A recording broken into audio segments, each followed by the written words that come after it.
నమస్తే, welcome back. మరొకసారి America పెద్దన్న, అలానే కన్నా ట్రంప్ తాత అనొచ్చేమో. ట్రంప్ తాత తన విషయం మరొకసారి కక్కాడనే చెప్పాలి. భారత్తో పాటు మరో 60 దేశాల మీద దిగుమతిపై 12.5% సుంకాన్ని విధించడానికి డిసైడ్ అయిపోయాడు. ఎందుకు డిసైడ్ అయిపోయాడు? మనల్ని ఏదో ఒక విధంగా అణిచివేయాలని ఎప్పటి నుంచో అమెరికాలో ఎవరికైనా అదే ఆలోచన ఉంటుంది. అమెరికన్స్కి నేను చెప్పేది, నాట్ ఓన్లీ అమెరికన్స్, యూరోపియన్ వాళ్ళకి కూడా భారతదేశం అంటే ఏదో వెనకబడిన దేశం, ఏదో చీప్ కంట్రీ అనే ఫీలింగ్లోనే ఉంటారు.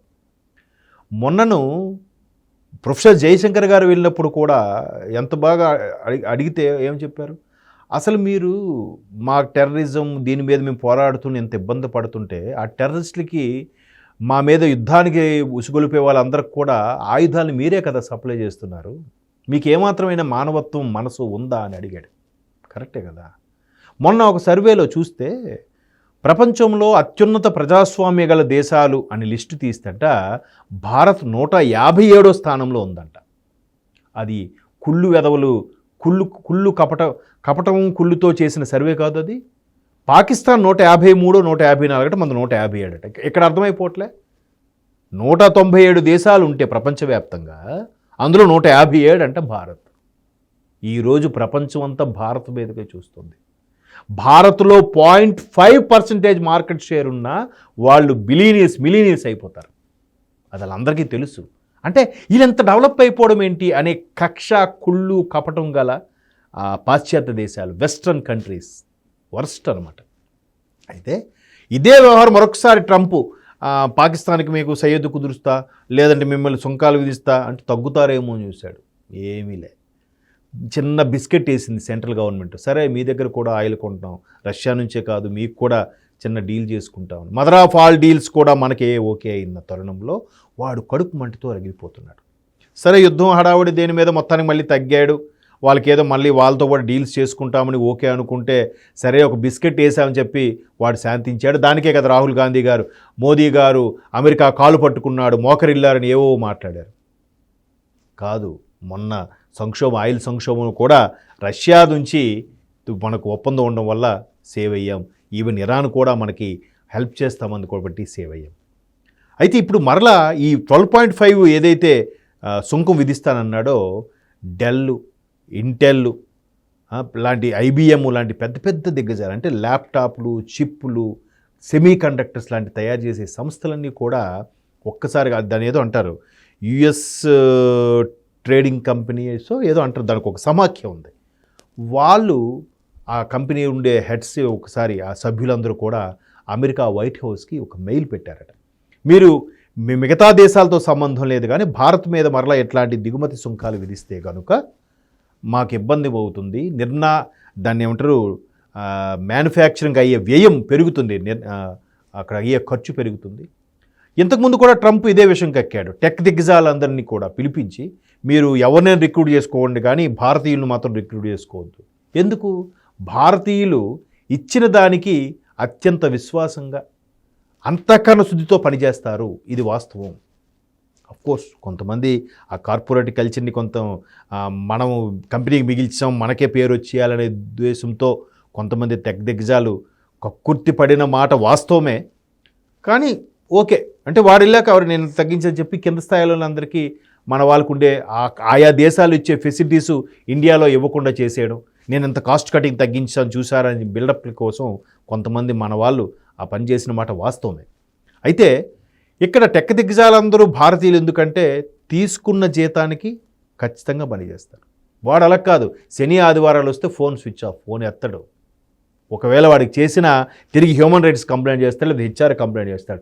శని ఆదివారాల్లో కాల్ చేశాడు, వీడు నాకు ప్రెజర్ చేశాడు. మనం అలా కాదు, అయ్యో శని ఆదివారాలు బాస్ కాల్ చేశాడు, ఏంటో సార్ చెప్పండి సార్, ఏంటి సార్. అక్కడ మనకి ఇంకా శనివారాలు కూడా పనిచేసే చాలా ఉన్నాయి. శని ఆదివారాలు కొన్ని కంపెనీస్కే, అక్కడ ప్రతిదీ శని ఆదివారాలు సెలవే. శని ఆదివారం వస్తే ఊరి మీద పడిపోవడమే, వాళ్ళకి అదే తెలుసు. సో ఇట్లాంటి టెక్ దిగ్గజాలని తీసుకోవద్దు అని చెప్పి గతంలో ట్రంప్ విషయం కక్కి మరలా ఇప్పుడు ఏమంటున్నాడంటే ఈ సుంకం ఏది విధించాడో ఈ పెద్ద పెద్ద కంపెనీలు కూడా బాబు అలా చేస్తే కనుక మాకు ఇంకా ఎక్కువైపోతుంది, ఈవెన్ ఇక్కడ భారతీయుల్ని తీసేసి పంపించమంటున్నారు. ఇక్కడ ఉన్న మ్యాన్ పవర్లో 1/3 వాళ్ళే ఉంటున్నారు.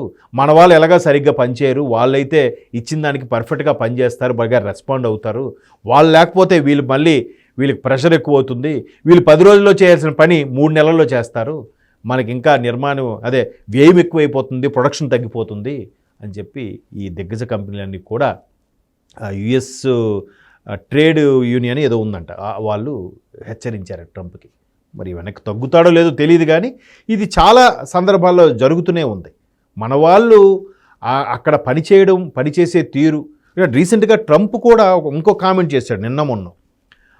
భారతీయుల దగ్గర ఇక్కడ మన దేశంలో తయారయ్యి వెళ్ళి మేక్ ఇండియా కాన్సెప్ట్తో వెళ్ళే అక్కడికంట ఏదో పిచ్చి పిచ్చిగా తయారు చేస్తున్నారట, నాసిరకం తయారు చేసి వాళ్ళకి ఇచ్చేస్తున్నారంట. చూడండి వాడు ఎంత కుళ్ళు కపడంతో ఉంటారు. అంతకుముందు కూడా ఒకడు అన్నాడుగా, ఒక రేడియో జాకీ, వాడు పైగా చిన్నవాడేం కాదు, 50 ఏళ్ళ పై ఉన్న ముసలివాడే. వాడు భారతీయులు అమెరికన్ సిటిజన్షిప్ వస్తుందంటే చాలంట, వెళ్ళగానే పెళ్లి చేసుకోవడం, 9 నెలలు పూర్తవకముందే పిల్లల్ని కడేస్తారంట. అక్కడ సిటిజన్షిప్తో ఆ పిల్లలకి తల్లిదండ్రులుగా ఉండిపోవచ్చు అనే కక్కుర్తితో ఉండిపోతారు అని కూడా వ్యాఖ్యానించాడు. బట్ మన వాళ్ళు దాన్ని ఒక సమాఖ్య ఖండించింది, ఇంకో సమాఖ్య మనకెందుకులా ఆడాలనే అనుకోనిలే. ఇప్పుడు మన దగ్గర ఇది ఎవడు పాపాన ఆడిపోతాడు అనే ఆ గుణం కూడా మనల్ని చాలా దగ్గరలో అణచివేతకు గురవడానికి కారణమవుతుంది. మనం కర్మ సిద్ధాంతం నమ్ముతాం కాబట్టి.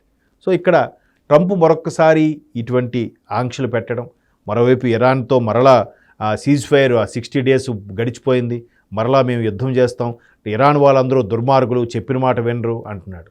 చూసారా, మరొక్కసారి కయ్యానికి కాలు దువ్వే ప్రయత్నం చేస్తున్నాడు. దీనివల్ల వచ్చే ఇంపాక్ట్ని మరలా దిగుమతుల రూపంలో, సుంకం రూపంలో అమెరికా యొక్క ట్రెజరీకి డబ్బులు చేకూర్చాలని చూస్తున్నాడు. ఎందుకంటే ఈడొచ్చిన తర్వాతే అత్యంత లాస్ అయింది అమెరికాకి. ఆ లాసును పోడ్చడానికి, అది కూడా అప్పుల్లో ఉందిగా అమెరికా దేశం కూడా, పోడ్చడానికి ఆ సుంకము ఈ సుంకము 50%, 100%, చైనా మీద అయితే మరీ టూ మచ్గా 200-300% వరకు వెళ్ళాడు. అంత మెంటల్ ట్రంప్ తాత ప్రపంచవ్యాప్తంగా కూడా సఫర్ అవుతున్నారు ఒక్కడ నిర్ణయం వల్ల. అంటే ఒక అజమాయిషి, మేము డబ్బున్న దేశం, మేము చెప్పినట్టు వినాలి, మేము చెప్పిందే జరగాలి. ఈ మొండి పట్టుదల, ఈ డిఫరెంట్ ఇగోతో కూడిన యాటిట్యూడ్ వల్లే ప్రపంచ దేశాలన్నీ కూడా సఫర్ అవుతున్నాయి. బట్ వాటికన్నిటికీ భిన్నంగా భారత్ చాలా ఆచితూచి జాగ్రత్తగా వెళ్తుంది. ఎవడే సంక్షోభం, కరోనాతో అందరూ పెట్టలా రాలిపోయి విలువలు ఆడిపోయారు, భారతదేశం మాత్రం అంతే స్టేబుల్గా ఉంది. సో ఇటువంటి సంక్షోభాలను ఎన్నైనా భారత్ ఎదుర్కోవడానికి సిద్ధంగా ఉంది, ఉంటుంది కూడా.